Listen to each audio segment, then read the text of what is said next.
Früher aufs WC während dem Unterricht? Nein. Entschuldigung, wieso bist du nicht während der Pause gegangen? Oder können Sie es mir bitte sagen, auf der Englisch oder auf Französisch, in der Sprache, wo wir gerade den Unterricht haben?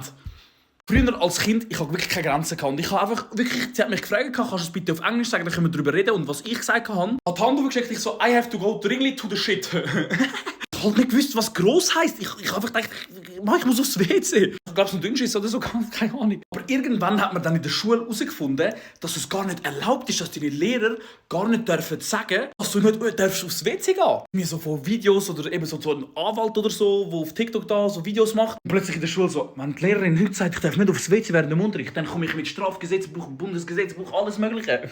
Bro, ich schwöre, ich klage unsere Lehrerin an, Mann, wenn sie mich nicht aufs WC lässt. Ich schwöre. Ja, aber früher ganz schlimm, wirklich. Can you say it in English, please?